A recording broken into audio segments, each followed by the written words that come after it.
A gente fala na nossa família que no Brasil é muito comum o primeiro presente que o pai dá para um filho é uma bola. Na nossa família, o primeiro presente que o pai deu pra gente foi um kimono. Então acho que todo mundo ali foi meio que o normal, sabe? Começava a andar, já ia pro tatame. Até mesmo antes de andar, o nosso berço era do tatame.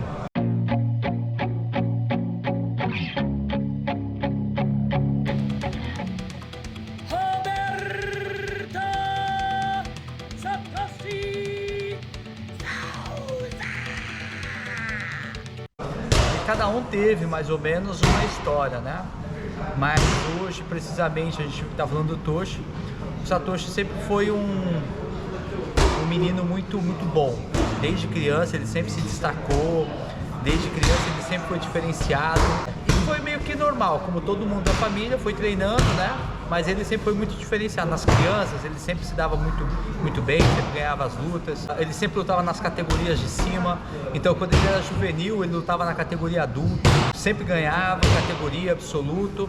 Né? E mesmo hoje, fora do Brasil, todo mundo vem, quando me vê, fala dele, né? Nossa, eu lembro do Satoshi quando era faixa azul, ele batia em todo mundo e não sei o quê. Ele mesmo sendo uma faixa azul, roxa, ele sempre fazia treino com faixas pretas. Mas eu acho que independente dele ser bom, né, de sempre estar no tatame, eu defino o Satoshi como dedicação, né? Ele mesmo fora de época de luta, sem ter luta marcada, sem ter campeonato, ele sempre foi cuida da dieta dele. Se você chegar aqui todos os dias ele está treinando, ele pode ter ganhado o cinturão, no outro dia ele está na academia treinando, né?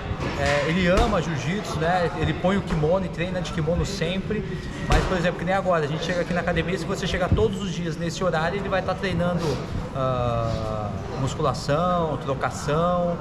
Jiu-jitsu não tem o que falar, jiu-jitsu é todo dia ele treina, né? Então, pra mim, o maior diferencial do Satoshi é que ele sempre foi bom, mas ele sempre moldou, ele sempre trabalhou com isso, ele sempre foi dedicado, ele sempre cuidou da alimentação, ele sempre treinou. Então eu acho que esse foi o grande diferencial dele. Desde criança ele sempre foi diferenciado. O Toshi é meu irmão mais novo, né? E a gente sempre se deu bem. É uma coisa que as pessoas sempre perguntam, mas como que é nas brigas dos irmãos? Ainda essa semana eu tava perguntando pro Dai, porque é uma coisa que eu não lembro, né? Da gente brigar. Então acho que a gente sempre se deu bem, né? A gente sempre brincou bastante, porque a nossa diferença de idade é pouca e a nossa diferença de aniversário também é pouca. Tanto é que os nossos aniversários eram sempre juntos. O Toshi, eu acho que tipo... É muito engraçado, mas eu não sei se ele ainda tem essa memória, mas eu e o Toshi, a gente foi muito próximo, porque o Dai começou a trabalhar muito cedo. O Dai, tipo, dos irmãos, assim, como ele era o mais velho, ele foi o que teve que ajudar meu pai, ele que ia ajudar meu pai nas aulas, muitas vezes na aula das crianças, o Dai que ajudava na aula das crianças, então eu acabei ficando muito próximo, assim, do Toshi e da Yukari, até mesmo a Yukari, às vezes, até por ser menina, assim, as brincadeiras não eram muito parecidas. Eu gostava muito de videogame, o Toshi também gostava de videogame, e o Dai não gostava, então, tipo, o Toshi, assim, dentro de casa, assim, sempre foi, assim, o melhor amigo, né? Então, até quando ele era pequeno, ele tinha medo de escuro, até hoje ele tem. Até hoje, assim, quando ele vai apagar a luz de casa, ele apaga a luz e sai correndo, tipo, pro quarto, assim, né? E ele sempre foi muito medroso. E o Toshi, cara, até uma idade grande, assim, ele dormia comigo. Ele dormia na mesma cama que eu. Então, tipo, eu falo bastante que talvez isso que tenha aproximado muito a nossa amizade, né? E depois também, quando ele veio pro Japão, o Dai acabou indo embora e ele ficou morando comigo, né? Então o Toshi, assim, dos meus irmãos é o que eu mais tive convivência, assim, né? De rotina, de dividir a rotina. O Satoshi, acho que todo mundo conhece ele mais da luta, né? E eu também sinto que quando ele vai lutar, ele... Diferente do Kleber, o Kleber, tipo, ele só fica serião na hora da luta, né? Mas um dia antes da luta, mesmo na dieta ainda, ele continua sendo aquele moleque engraçado, que faz piada, enche o saco de todo mundo, né? O Satoshi não, o Satoshi, desde a hora que ele tem a luta, a gente já sente que o clima fica diferente, ele entra na dieta, ele já não gosta de conversa, sabe? Na hora de treino é sério o tempo inteiro. Então, acho que esse é o diferencial do Satoshi, né? Ele foi muito sério. Só que é engraçado que ele se intitula como um menino engraçado. Um fator engraçado é que todas as vezes que a gente viajava de carro, ele vomitava. Vomitava no carro, vomitava na janela. Então às vezes a gente chegava em algum lugar e o carro estava todo vomitado. E a gente fala que isso é porque quando ele nasceu, a gente era muito humilde. Meu pai foi buscar a minha mãe no hospital de moto. E ele veio na moto, recém-nascido do hospital. Então veio meu pai na frente, né? Ele no meio e minha mãe abraçada com ele no meio entre os dois. Então ele veio tomando um vinho na cara. Então, se eu não me engano, até quando as primeiras vezes que a gente vinha do Brasil pro Japão, ele vinha com a sacolinha porque ele vinha vomitando. E eu não sei em qual momento que ele parou isso, mas se eu não me engano, até os 18 anos, ele andava de carro e ele vomitava. E a gente falava que isso era porque meu pai foi buscar ele no hospital de moto, né? Então esse é um fato muito engraçado que acho que o pessoal não sabe. O Toshi, ele sempre se preocupou muito com a família, né? E eu posso dizer que comigo e com a minha mãe, assim, sempre foi algo acima do comum, né? Porque teve algumas vezes, não foi só uma, acho que algumas vezes, até que ele ganhou o World Pro, que ele ganhou premiação em dinheiro, ele sempre se preocupou em proporcionar algo de bom pra gente, né? Então, teve vezes dele chegar e com um envelopinho falar, ó, isso aqui eu pedi muito a Deus que eu conseguisse, eu consegui e eu quero dar isso aqui pra você e pra mãe. Então, assim, como irmão, eu não tenho o que falar. Ele sempre se preocupou comigo.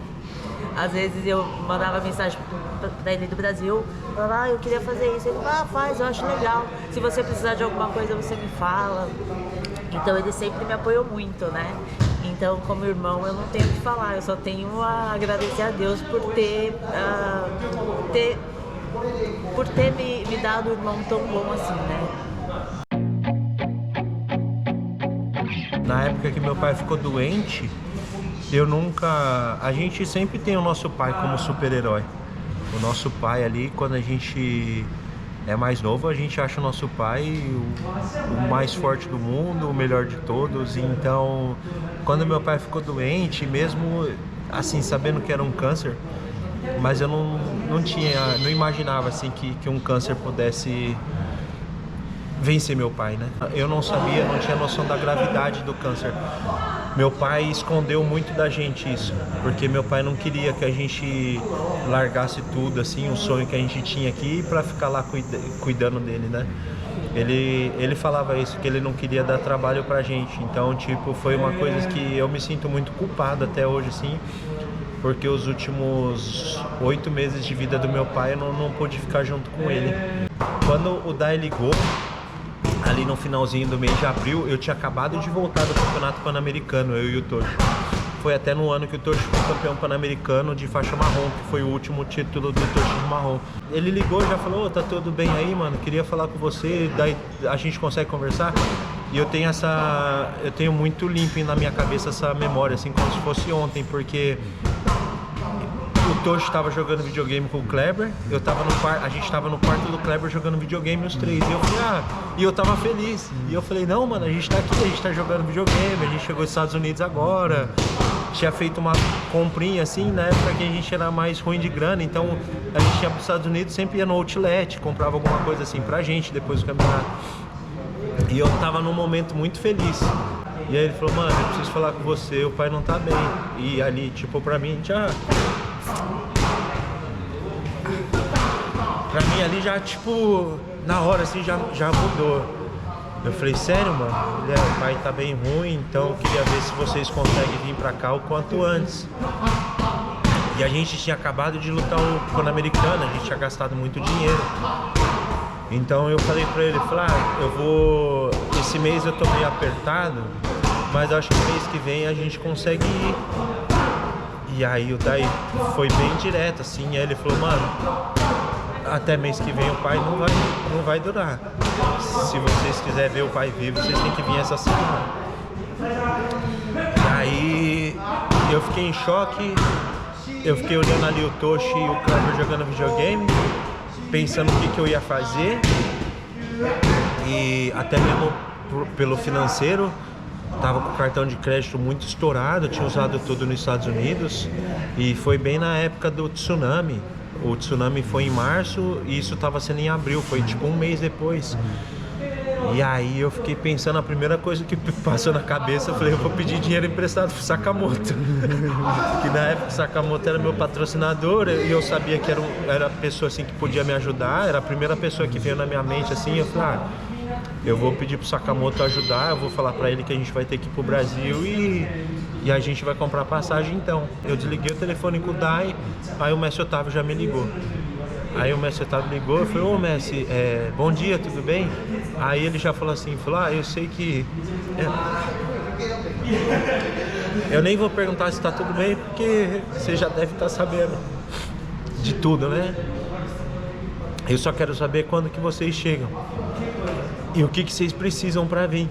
E aí eu falei, Messi, o Dai acabou de falar, mas a gente acabou de voltar do Campeonato Pan-Americano. E foi na época que a gente tinha lutado europeu, de janeiro, a gente tinha lutado Abu Dhabi e aí na mesma sequência já veio o Pan-Americano. Então a gente estava muito apertado assim de dinheiro.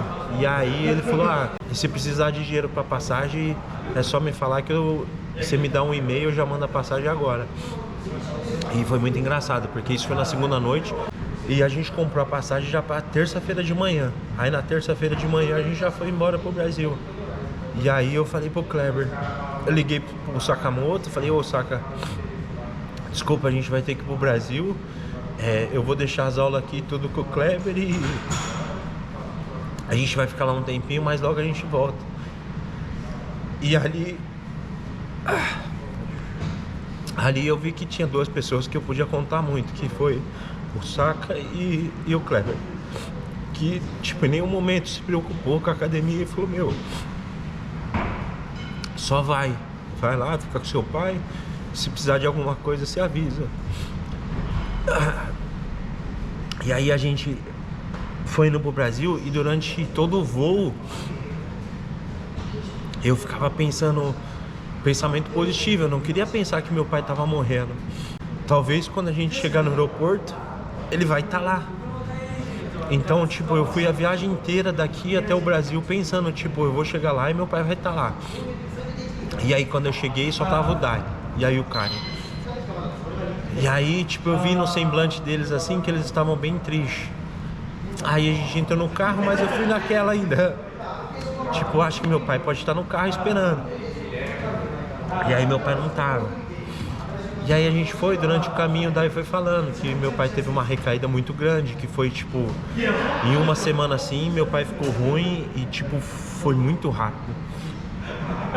Porque quando o meu pai descobriu o câncer de pâncreas, os médicos deram só 3 meses de vida para ele. Então meu pai descobriu o câncer em agosto. Então teoricamente, eu não sabia disso, mas teoricamente meu pai ia viver ali só até novembro, dezembro. E ali já era maio.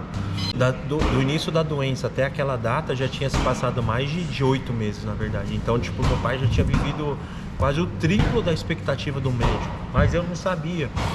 E aí quando a gente chegou lá no hospital, meu pai estava deitado, aí ele já estava bem magro, já estava bem abatido assim, mas ele ficou muito feliz de ver a gente assim. Ele mudou bastante, ele ficou conversando bastante.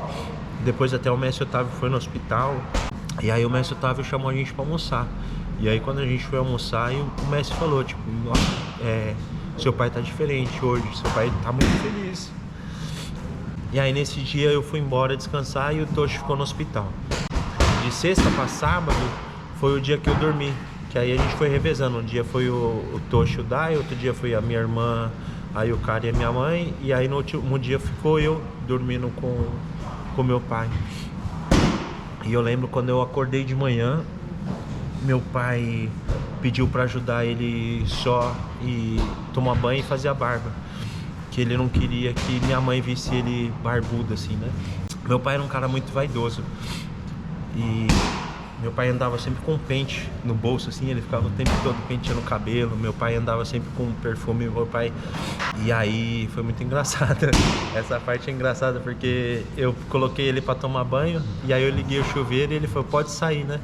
E eu falei, não pai, eu te ajudo, né, a tomar banho. Aí ele falou, não preciso de ajuda para tomar banho. Aí eu falei, não pai, mas eu quero ajudar, né? Aí ele falou, não. Aí eu falei, mas quando eu era pequeno o senhor me deu banho, agora é minha vez de dar banho. Aí ele olhou assim pra mim, você você acha que eu limpava esse pinto murcho aí seu? Quem te dava banho era sua mãe, vai pra lá. E aí, tipo, ele foi, tomou banho e tal. Eu ajudei ele depois, logo que acabou o banho dele. E aí, quando ele deitou, aí ele falou algumas coisas assim pra mim. Ele falou: filho, eu sei que eu não vou sair dessa. Eu sei que, tipo, pra mim tá acabando. Mas eu queria que... eu confio em você. Eu queria que você continuasse esse cara trabalhador e sonhador do jeito que você é. E eu quero que você ajude a cuidar da família. Cuida da sua mãe. Ajuda lá com o Toshi no Japão. Ajuda o Toshi a chegar onde ele quer. E ajuda o Dai a manter a academia. Eu não consegui comprar uma casa pra Kaká, nem pro Toshi, nem pro Murilo, nem pra você. Eu não consegui deixar uma casa pra cada um. E eu queria pedir desculpa por isso, por não poder ter condições de deixar uma herança pra vocês. E aí eu falei pra ele, pai, a melhor herança que o senhor podia deixar, o senhor deixou, porque a nossa profissão hoje, a gente vive do que o senhor ensinou pra gente. Então tudo que a gente tem, tudo é graças a tudo que o senhor ensinou, tanto dentro do tatame como fora. Então as melhores coisas que o senhor podia deixar não era uma casa, é o caráter, né? A gente ser digno do que a gente tem. Então isso nenhum dinheiro no mundo pode comprar. E aí foi onde ele falou pra mim, liga pro Dai e pede pro Dai pegar uma faixa preta que tá dentro de uma bolsa, que eu quero dar faixa preta pro Toshi. Eu, meus irmãos, todos os anos que a gente nasceu, meu pai, antes de tudo, a primeira coisa que meu pai fez foi comprar uma faixa preta. Quando aí o Kari nasceu, no outro dia ele foi lá e comprou uma faixa preta pra Kaká. Quando eu nasci, ele já tinha uma faixa preta pronta pra mim. E o Dai é a mesma coisa. E a única faixa que ele não deu, que ele comprou quando ele era mais novo, que era do Toshi, ele quis dar a faixa que tinha o nome dele, que era a faixa que ele usou até os últimos dias dele. Então aí ele pediu para levar essa faixa e pediu para que fosse todo mundo lá. E aí ele pediu para todo mundo ir ali na beirada da cama. E aí ficou só a nossa família e o mestre Otávio. E aí ele chamou o Toshi do lado e pediu desculpa, porque o Toshi era o único que estava recebendo a faixa preta sem ser em cima do tatame. E aí ele falou: desculpa, meu filho, por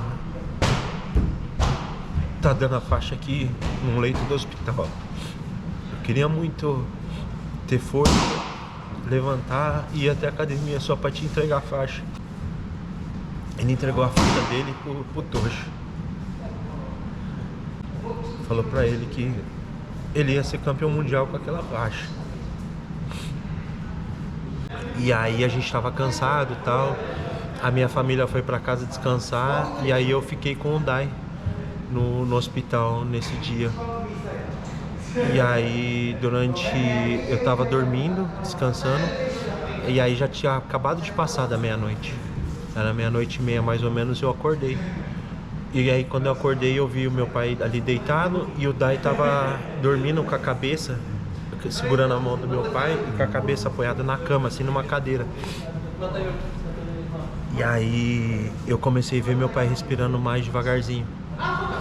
Eu cheguei perto do meu pai, dava pra ver que ele tava puxando os últimos ar, assim. E aí eu acordei o Dai. E aí eu falei pro Dai, ô Dai, o pai tá indo. E aí o Dai falou pra ele: pai, o senhor precisa descansar. Chega, né? Chega de sofrer desse jeito. A gente vai continuar o trabalho, a gente vai continuar fazendo as coisas que o senhor gosta de fazer. Mas agora chegou na hora do senhor descansar. Para de pensar na gente e pode ir tranquilo. E aí eu dei um beijo no meu pai, dei um beijo na testa dele. Só falei: obrigado por tudo. E pode ficar tranquilo que eu vou cumprir todas as coisas que o senhor pediu. E aí foi coisa de 2 minutos ali, e aí ele parou de esperar. Ali foi os últimos momentos do meu pai. Meu pai morreu no dia 1º de maio, no dia do trabalho.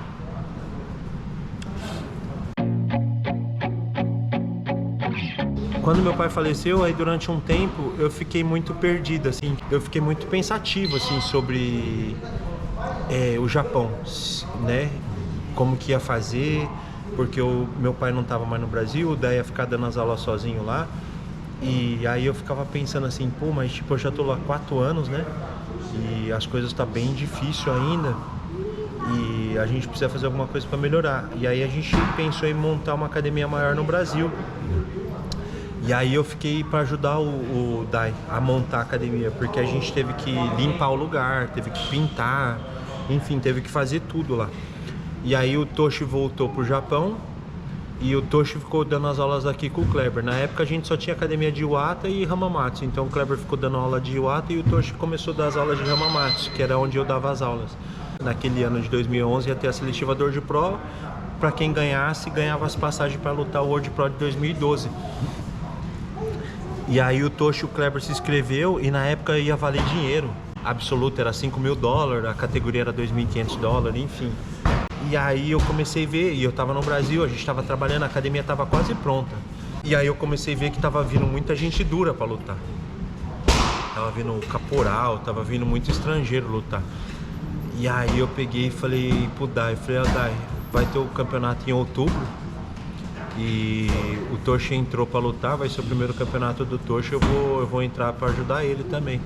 Aí o Dai até falou, mãe, mas você nem tá treinando, você só tá trabalhando aqui. Aí eu falei, mas eu vou entrar mesmo assim, eu não vou deixar nem ele nem o Kleber lutar sozinho. E eu cheguei no Japão na sexta-feira, e o campeonato era no domingo. Então eu cheguei na sexta, a gente viajou no sábado e a gente lutou no domingo. Que foi o primeiro campeonato que eu e o Toshi fechou. E foi tipo 5 meses, meu pai faleceu em maio e em outubro a gente fechou nosso primeiro campeonato aqui no Japão. E aí a gente ganhou a passagem para ir lutar em Abu Dhabi em 2012. O Kleber ganhou, o Hideki ganhou. Na época assim a gente ganhou, eram 8 passagens, se eu não me engano, a gente ganhou 5. E aí a gente foi lutar o primeiro campeonato de Abu Dhabi no ano seguinte, em março de 2012. E aí a chave pra gente assim, isso é daquele jeito. Na época peso leve, peso médio era, até hoje né, mas naquela época tinha muito cara famoso, porque tava numa transição, tipo de uma geração nova chegando e tinha uma geração já que já tava ali há um tempo. E aí a chave do Toshi saiu, a primeira luta, ele e o Davi Ramos. A segunda luta ele pegou o Thiago Braga, que tinha ganhado a seletiva da Austrália. Na terceira luta o Toshi pegou o JT. E aí na final vinha do outro lado ou o Leandro Lô ou o Lucas Lepre. O meu irmão já não era mais uma promessa. Ali foi quando a promessa virou lenda, que aí foi ali que ele ganhou de todo mundo. Ele ganhou do Davi Ramos na primeira luta, numa luta duríssima. O Davi saiu ganhando dele de 4-0 e o Toshi virou a luta ali no último minuto de luta. O Toshi conseguiu passar e pegar as costas, se não me engano, o Toshi virou a luta tipo no último minuto mesmo. Na segunda ele finalizou e aí na terceira ele pegou o JT, que eu já tinha lutado com o JT um ano antes, né? E eu sabia que o JT era um cara muito duro, tinha uma guarda muito boa. E o Toshi, teoricamente, assim, ganhou do JT fácil. E aí ele fez a final contra o Lucas Lepre. E aí foi quando ele ganhou do Lucas Lepre e ganhou o primeiro título mundial dele de Abu Dhabi, né? E ali pra mim foi muito marcante, porque... E teve, né, antes do Abu Dhabi, na verdade, teve o campeonato europeu. E o europeu, a primeira luta do Toshi, a primeira luta dele foi com o Michael Lang. O Toshi abriu o campeonato europeu ganhando do Michael Lang na primeira luta. Sendo que o Michael Lang nunca tinha perdido um campeonato europeu, ele já era campeão umas 4 vezes seguidas, né, do campeonato europeu. Então o Toshi nos primeiros 3 meses de faixa preta dele, ele ganhou dos maiores que tinha ali, né. Então, tipo, ali foi muito marcante de ver, assim, que eu sabia. E o Toshi ia fazer história. Então, tipo, esse aí foi a estreia dele de faixa preta. Campeão europeu e campeão do World Pro em 3 meses de competição. Antes de ter um ano de faixa preta. nenhum deles eu gostei, né? Eu acho que o MMA, né, o próprio Satoshi já disse isso, eu acho que o financeiro é muito bom, porque eu venho de uma época que o jiu-jitsu não dava dinheiro. Hoje ainda o jiu-jitsu se tornou profissional, porém eu acho que com o passar do tempo, graças ao UFC, graças à família Gracie, o negócio começou realmente a evoluir, né? E eu acho que automaticamente ele queria alçar voos maiores. A gente jamais pode impedir alguém de correr atrás dos sonhos. Então eu fico muito contente, né, dele ter decidido partir para o MMA, de querer hoje ter esse conforto que o MMA te dá, por mais que o jiu-jitsu seja bom. Eu acho que a gente não vai conseguir chegar nas bolsas que o MMA chega hoje. Gostaria muito, mas eu acho difícil. Então, pra mim, na verdade, eu como irmão fico muito preocupado. Uma luta de jiu-jitsu às vezes é uma torção, uma lesão simples, mas agora quando eu fico assistindo alguém lutar e se alguém dá um soco, um chute nele, pra mim aquilo se torna pessoal. Eu tenho vontade de subir lá e brigar com o cara, entendeu? Talvez como irmão mais velho, essa preocupação, né? A preocupação, às vezes, eu quero que ele seja feliz, que ele ganhe, mas eu gostaria que ele não se machucasse. Quando ele se machuca em uma luta, eu fico muito preocupado como irmão, ele como pai de família, né? Então eu particularmente não gosto muito do MMA. Eu gosto de jiu-jitsu, gosto sem kimono, mas eu acho que isso faz com que ele esteja conquistando coisas melhores para ele, para a vida dele.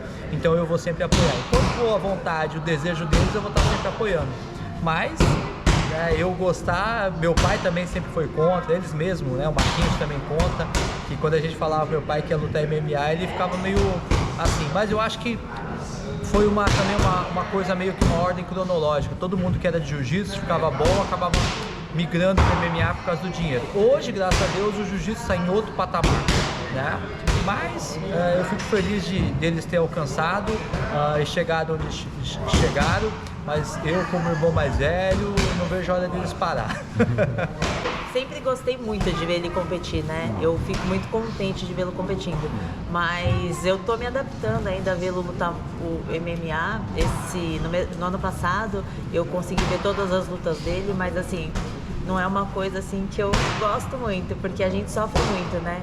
Dá desespero de pensar que ele pode ir em cima e ele pode se machucar.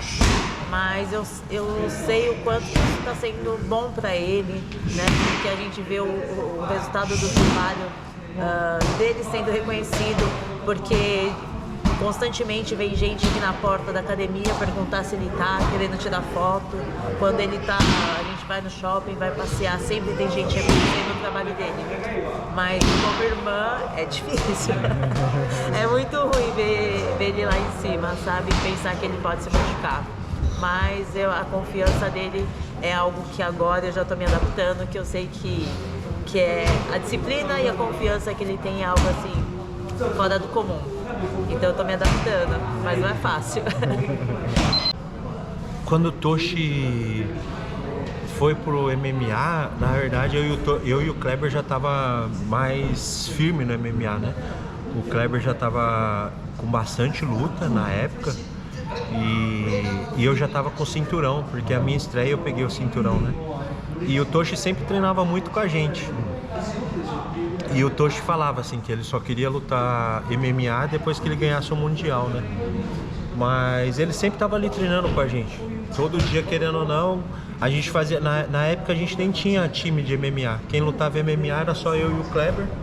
A gente tinha uns alunos ali que sabia kickbox, que sabia Muay Thai, mas não tinha nenhum lutador de MMA na equipe. E aí, por causa do treino, tipo, ser mais duro pra mim, eu sempre chamava o Toshi pra fazer o treino de sem kimono, né?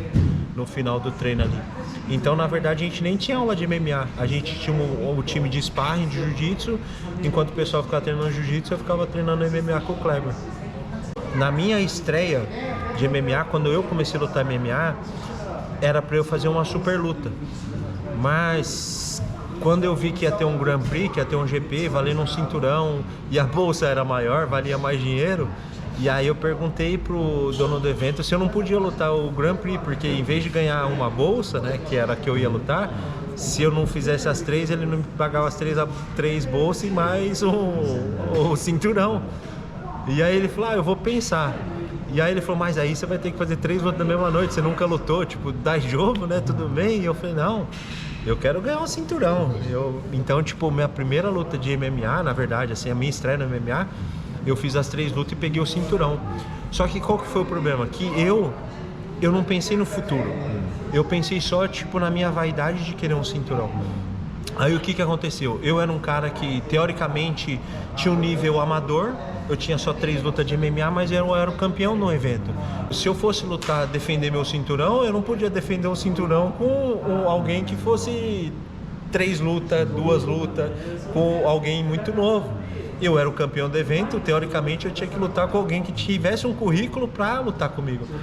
Então foi ali que, tipo, eu comecei a ver, falei, nossa, agora ferrou. E tanto que minhas 3 primeiras defesas de cinturão eu fiz com o campeão do HIT na época, eu fiz com o campeão do Gladiador, que era o outro evento que tinha grande no Japão. Então foi tipo assim, pra mim foi um teste de fogo muito grande.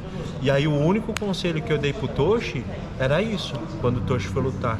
Era não pegar um cinturão tão cedo, fazer uma carreira mais estudada, sabe? E quando ele tivesse condições, que ele tivesse uma experiência, 4, 5 lutas, que ele achasse que dava para segurar um cinturão, ele lutar. Até mesmo porque o nome do Toshi no jiu-jitsu era muito maior que o meu. O Toshi já tinha ganhado o europeu, o Toshi já tinha ganhado o World Pro.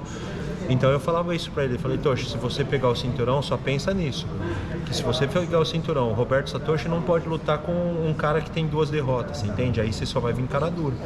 Então, tipo, a diferença do Toshi, assim, e que eu pude dar de conselho e que eu acho que foi muito bom pra ele, foi isso. Que ele teve esse tempo de pegar essa experiência. E quando ele foi, tipo, pro Rising, assim, ele já estava muito mais preparado psicologicamente, né? Que é uma coisa que eu não pensei na minha carreira, né? Então eu, como irmão mais velho, assim, eu queria que ele tivesse essa experiência. Assim como no jiu-jitsu, né? Eu achei que ele tinha essa capacidade, né? Eu acho que a gente, como irmão, como professor, que eu me envolvo como tudo, né? Como treinador, eu sei da capacidade deles. Eu sei que para quem compete, derrotas vão vir, né? Mas eu acredito muito neles, né? Se você olhar aí atrás, ó, dia normal, ninguém tem luta marcada, mas tá todo mundo treinando. Essa é a nossa diversão. Tem gente que se diverte andando de moto, tem gente que se diverte, cada um tem o seu hobby. A gente é profissional da luta, mas o nosso hobby é treinar. Né? Então, para mim não foi surpresa nenhuma, apesar de que hoje o jiu-jitsu, o MMA, está em outro nível, né? Mas eu acredito ainda que o jiu-jitsu vai salvar e eles vão ser bem-sucedidos.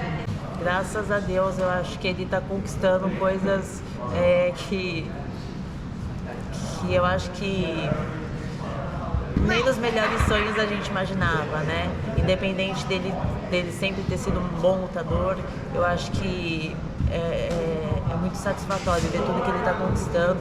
É um orgulho imenso para nossa família, para nossa equipe. E eu fico muito contente de poder tá vendo isso de perto, sabe? Eu acho que não só a gente aqui, mas meu pai lá de cima tá muito orgulhoso de tudo que ele tá conquistando. O Toshi, ele tem um talento diferenciado, o Toshi realmente ele é mais habilidoso, mas o que faz o Toshi ganhar as lutas não é o talento dele. O Toshi, ele tem uma facilidade de aprender, né? Mas o Toshi trabalha muito duro. O Toshi treina todos os dias. Às vezes o Toshi luta um campeonato no domingo, ele ganha o cinturão no domingo e quando é na segunda-feira ele tá treinando jiu-jitsu de novo. Tipo, ele já tá treinando normal. Às vezes acontece dele lutar no domingo e quando é na segunda-feira ele já tá aqui na academia. A gente sempre treinou muito para encurtar a distância ali e fazer o nosso jogo, que era botar para baixo e finalizar, usar o jiu-jitsu.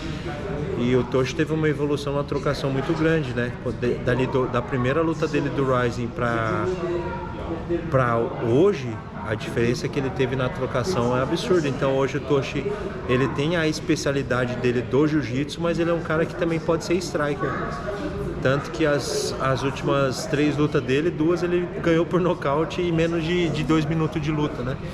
Então o Toshi, assim, ele tem essa... Mas só não pode confundir, ele tem essa habilidade, ele é um cara talentoso, mas ao mesmo tempo ele é um cara que soube coligar isso, o talento com o trabalho duro, né? Que aí é difícil de vencer. O que eu desejo para ele é que eles continuem realizando todos os sonhos deles, se for da vontade deles, que eles persistam, né? Seja no jiu-jitsu, seja no MMA, mas a mesma coisa, que eles não percam essa essência, né? O Satoshi, o que eu vejo hoje, ele é um pai dedicado, que mesmo quando ele tem as lutas, ele tem um tempo que ele dedica à família dele, às filhas dele, o amor, carinho e atenção que ele tem com as filhas, né? Com a família.